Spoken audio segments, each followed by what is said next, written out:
Hello बच्चों। बच्चों आज हम वेक्टर की जो डीपीपी आपको क्लास में प्रोवाइड करवाई थी बच्चों, उसके बारे में हम डिस्कस करते हैं। उनके 25 क्वेश्चन हैं और लगभग बच्चों 20 से 22 क्वेश्चन आप बच्चों से हो गए होंगे।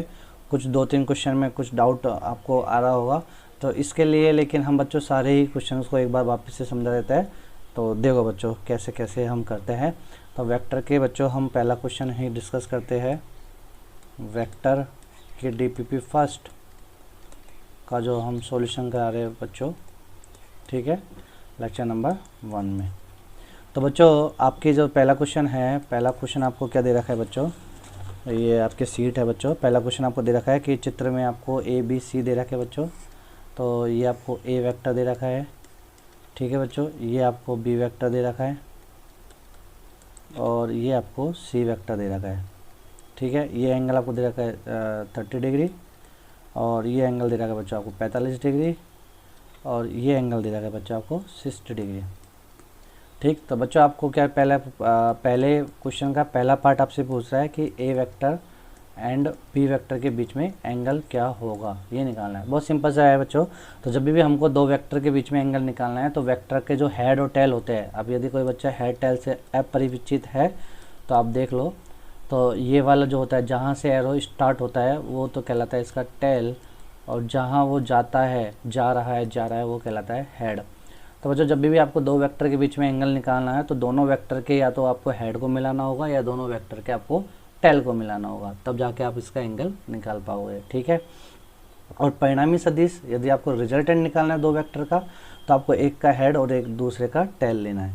अरे बच्चों समझ में आया? जैसे मान लो ये मेरे पास ए वेक्टर ये रहा और एक मेरे पास बी वेक्टर ये रहा, ठीक है बच्चों। इनके बीच में ये एंगल, तो अब देखो दोनों का मैंने क्या मिला है, टेल, ठीक है। ए का भी टेल और बी का भी टेल, तो ये एंगल आपका थीटा आ गया आंसर, ठीक है। ऐसे बच्चों मान लो ये अपने पास ए वेक्टर ऐसे है और ये अपने पास बी वेक्टर ऐसे है, ठीक है बच्चों। तो अब ये देखो दोनों का हेड मिल गया तो भी इसका जो एंगल आएगा वो इसका आंसर होगा, ठीक है। लेकिन बच्चों मान लो ऐसे होता है आपके पास ए वेक्टर का हेड ऐसे आ रहा है और बी वेक्टर का टेल ऐसे जा रहा है, मतलब अब यहाँ देखो ये तो हेड हो गया ए का और ये बी के लिए ये क्या हो गया, टेल हो गया। तो अब इसका जो एंगल थीटा होगा ये एग्जैक्ट एंगल नहीं होगा ए और बी के बीच में, ठीक है बच्चों। तो ये तो एंगल की बात हो गई। और जब हम रिजल्टेंट निकालते हैं, परिणामी सदिश निकालते हैं, क्या निकालते हैं जब हम परिणामी सदिश की बात करते हैं, परिणामी सदिश की बात करते हैं तो हम क्या करते हैं बच्चों, ए वेक्टर का एक का तो हमने क्या ले लिया हेड और दूसरा जो बी वेक्टर है उसका हम क्या ले लेते हैं बच्चों, टेल ले लेते हैं, और जिसका जो रिजल्टेंट होगा वो क्या कहलाएगा, इसका परिणामी सदिश, ठीक है बच्चों। तो ये सब आप इस अच्छे से परिचित हो इस सब चीज़ों से। इरेजर कहाँ है, इरेजर, ठीक है मेरे प्यारे बच्चों। तो थोड़ा इसको इरेज कर देते हैं, ये समझाने के लिए था। ओ मेरे प्यारे बच्चों, ये लो। ओहो सर इतना टाइम लगता है इरेज होने में? हाँ बच्चों टाइम इतना ही लगता है। ये हमारा पेन आ गया,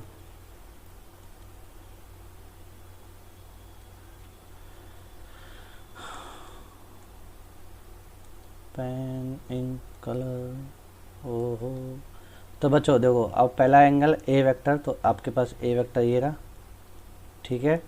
बी वेक्टर आपके पास ये रहा। अब बच्चों बोलो दोनों के क्या मिल गए, दोनों के हेड मिल गए, तो इनके बीच का जो एंगल होगा वो इनका आंसर होगा।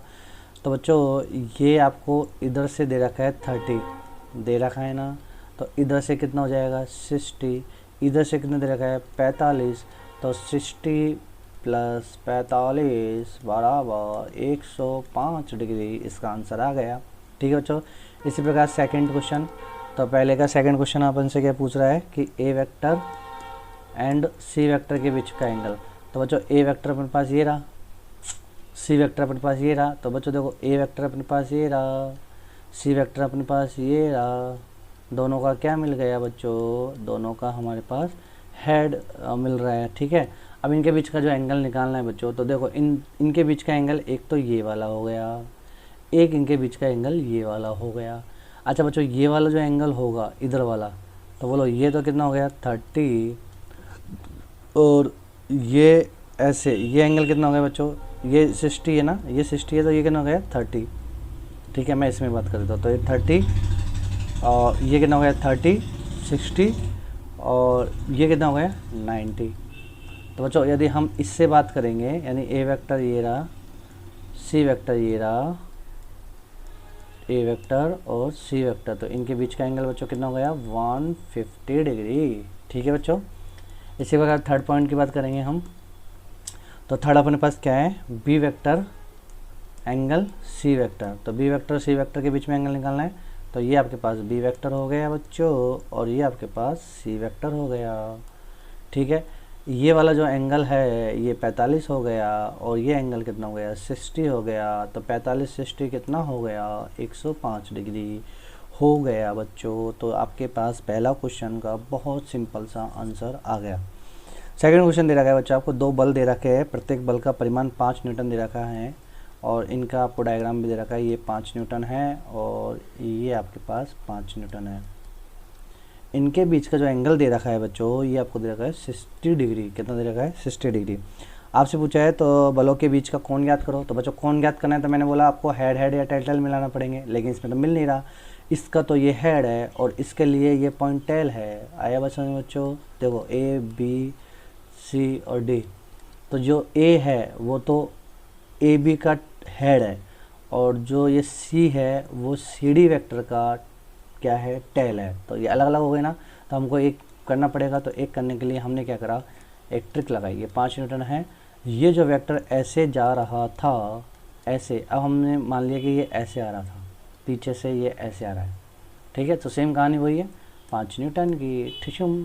अच्छा, ये एंगल बच्चों कितना है, ये एंगल 60 है। पूरा कितना होता है बच्चों, पूरा होता है 180 का। तो ये एंगल कितना हो जाएगा बच्चों 120 डिग्री। तो आपका जो आंसर आएगा वो कितना आएगा 120 डिग्री 2π/3। ऑप्शन आपके पीछे पलट के देखो तो आंसर आपके आ गए बच्चों 120 degree is the right answer. Question number third की बात करें बच्चों, क्वेश्चन नंबर थर्ड आपको दे रखा है, वर्षा ऊर्ध्वाधर नीचे की तरफ 5 मीटर प्रति सेकंड की 4 से गिर रही है। यदि ऊर्ध्वाधर दिशा में ऊपर की ओर इकाई सदिश, देखो ऊर्ध्वाधर की ऊपर की ओर यदि हम इकाई सदिश जे कैप माने तो नीचे की ओर हम क्या मानेंगे माइनस जे कैप। और जो बरसात है बच्चों, ये जो बरसात रिम झिम बरसे पानी, ये ऊपर से नीचे डाउनवर्ड आ रही है बच्चों, है ना ऐसे। तो और कितने चाल से आ रही है 5। तो इसको हम वेक्टर में दिखाएंगे तो क्या लिखाएंगे -5 जे कैप मीटर पर सेकंड। बहुत सिंपल सा ये आपके पास आ गया बच्चों। क्वेश्चन नंबर 4, क्वेश्चन नंबर 4 आपसे कह रहा है सदिशों का योग, और खंड बी में अब हम बात करेंगे। खंड बी का जो है वो है क्वेश्चन नंबर 4, एक मनुष्य 40 मीटर उत्तर फिर 30 मीटर पूर्व। ओहो, ये तो बहुत सिंपल है। 40 मीटर उत्तर 30 मीटर पूर्व और उसके बाद 40 मीटर फिर वापस से कहाँ आ जाता है बच्चों, दक्षिण में आ जाता है। तो आपको क्या पूछा है, प्रारंभिक बिंदु से विस्थापन ज्ञात करो। तो विस्थापन, ये प्रारंभिक बिंदु है, ये अंतिम बिंदु है। विस्थापन क्या होता है, दो बिंदुओं के बीच की न्यूनतम सीधी दूरी, न्यूनतम सीधी दूरी। अब दो बिंदुओं के बीच की न्यूनतम दूरी क्या होती है, दोनों बिंदुओं को मिलाने वाली रेखा। ये इसकी क्या हो गई न्यूनतम दूरी। तो 30 इसका आंसर। और किधर की ओर, पूर्व की ओर। डिशम डिशम डिशम डिशम, बहुत सिंपल आंसर।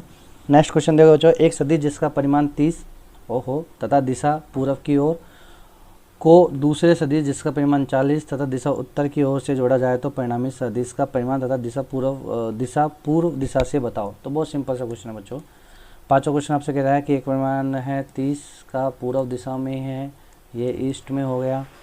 दूसरा सदिश का परिमाण 40 है और ये किस दिशा में है बच्चों, उत्तर की दिशा में है, नॉर्थ की ओर है। हमें इसका परिणामी निकालना है। तो परिणामी निकालने के लिए हमने आपको बोला था बच्चों ऐसे करना है।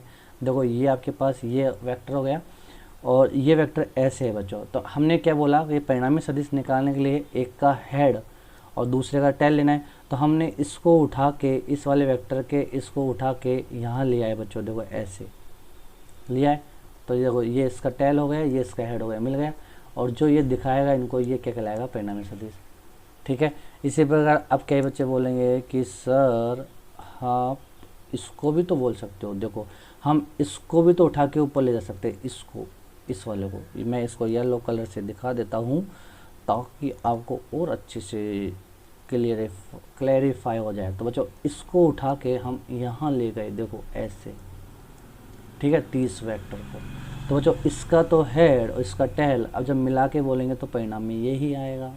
ठीक है मेरे प्यारे बच्चों, तो ये परिणाम में आ गया और इस परिणामी का जो आंसर होगा वो कितना हो जाएगा, 1600 प्लस के 30, 900, 2500 और 2500 का कितना हो जाएगा बच्चों, 50। तो 50 मीटर प्रति सेकंड। अब ये कह रहा है कि जो दिशा है वो पूर्व से बतानी है। कहाँ से बतानी है दिशा, पूर्व से बतानी है। तो ये पूर्व ये रहा, तो पूर्व से डिशुम ये दिशा बतानी है, थीटा ये ले लिया। तो tan थीटा बराबर बोलो बच्चों कितना आ गया, लंब कितना है 40, आधार कितना है 30, डिशुम डिशुम 4/3। तो क्या एंगल कितना आ गया बच्चों, 4/3 पे एंगल कितना होता है, तो एंगल हो गया 53 degree is the right answer. तो 50 और 53 बहुत सिंपल सा है, कुछ है ही नहीं इसमें बताने लायक इतना ज़्यादा टाइम पास। छठा क्वेश्चन, दो सदिश है आपके पास, एक सदिश है ए वेक्टर ये रहा और एक सदिश है बी वेक्टर ये रहा। इनके बीच में एंगल कितना है मेरे प्यारे बच्चों, थीटा इनके बीच में एंगल दे रखा है। Very good. अब हमें परिणामी सदिश निकालना है, सी वेक्टर परिणामी सदिश दे रखा है। तो बच्चों परिणामी सदिश सी वेक्टर, तो ए वेक्टर ये आ गया, बी वेक्टर ये आ गया। ठीक है, आपको मालूम है कि परिणामी सदिश निकालने के लिए एक का हेड दूसरे का टेल मिलाना पड़ता है। तो ये इसका सी वेक्टर आ गया और ये जो एंगल दे रखा है वो दे रखा है बीटा। देखो बच्चों, तो जो यहाँ पे लिख लो ये एंगल है बीटा और ए वेक्टर एंगल बी वेक्टर है थीटा। ठीक है, अब आपसे क्या बोला है कि दिशा चेंज कर दी, मतलब ए की जगह बी, बी की जगह ए लिया है। तो अब मैं बी लिख रहा हूँ और यहाँ मैं क्या लिख रहा हूँ, ए लिख रहा हूँ। ठीक है, अब ये जो रिजल्टेंट बनेगा ये रिजल्टेंट बन गया आर वेक्टर। ठीक है बच्चों, तो अब आप मुझे बताओ कि क्या मैं R vector angle B vector beta ले सकता हूँ क्या, नहीं ले सकता। क्यों, क्योंकि अब जो बीटा था वो तो किस किस के बीच में था, सी, मतलब ये जो सी वेक्टर मान लो, ठीक है, तो सी और ये ए इसके बीच में एंगल था ना, बीटा तो ये है, ए और सी के बीच में एंगल, परिणामी सदिश और ए वेक्टर के बीच में, तो ये तो नहीं होगा।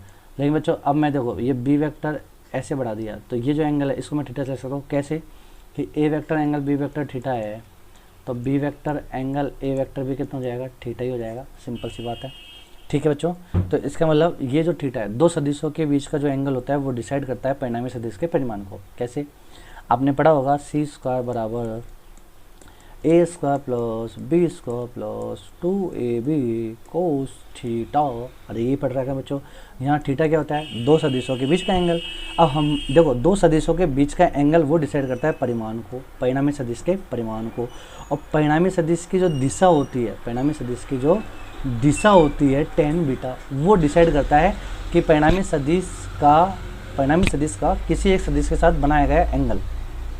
तो यहाँ पे देखो इस वाले केस में परिणामी सदिश का एंगल बीटा था किसके साथ, आधार के साथ। लेकिन अब यहाँ पे आधार है बी और परिणामी सदिश है सी, तो अब ये जो एंगल होगा वो बीटा थोड़ी होगा। इसका मतलब दिशा डिसाइड करती है परिणामी सदिश का किसी एक सदिश के साथ एंगल, और एंगल जो परिमाण जो है वो डिसाइड करता है दो सदिशों के मध्य का कोण।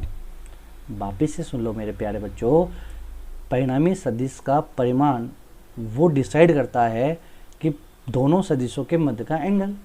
तो हमारे वाले केस में दोनों सदिशों के मध्य का जो एंगल है, चाहे वो ए बी करो चाहे बी ए करो, वो थीटा है। इसका मतलब थीटा पे कोई फर्क नहीं पड़ रहा है, तो परिणामी सदिश के परिमाण पर भी कोई फर्क नहीं पड़ेगा, परिमाण समान रहेगा। लेकिन परिणामी सदिश की जो दिशा होती है वो डिपेंड करती है परिणामी सदिश तथा किसी भी एक सदिश के मध्य बनाया गया एंगल पर। अब हमारे वाले केस में जो बीटा था वो था ए के साथ। इस वाले केस में जो परिणामी सदिश है, अब उसका जो एंगल है वो किसके साथ है, बी के साथ। तो हमें थोड़ी मालूम है कि बीटा होगा। इसका मतलब एंगल चेंज हो गया, तो परिणामी सदिश की दिशा चेंज हो गई। तो अब ऑप्शन नंबर ए में क्या करेगा कि परिणामी सदिश का निम्न में से समान होगा। तो समान कौन होगा, परिमाण समान होगा। बिल्कुल राइट, ऑप्शन नंबर ए बिल्कुल सही है, परिमाण समान होगा। दिशा समान होगी, नहीं होगी, दिशा नहीं होगी समान, क्योंकि बीटा चेंज हो रहा है। अच्छा, परिमाण में दिशा, जब एक दिशा नहीं होगी तो ये भी ऑप्शन नंबर सी गलत हो जाएगा। ऑप्शन नहीं, परिमाण ये सब सर, तो option number A is the right answer. ठीक है मेरे प्यारे बच्चों, तो यहाँ तक समझ में आया। ओके ओके ओके, चलो नेक्स्ट मिलते हैं।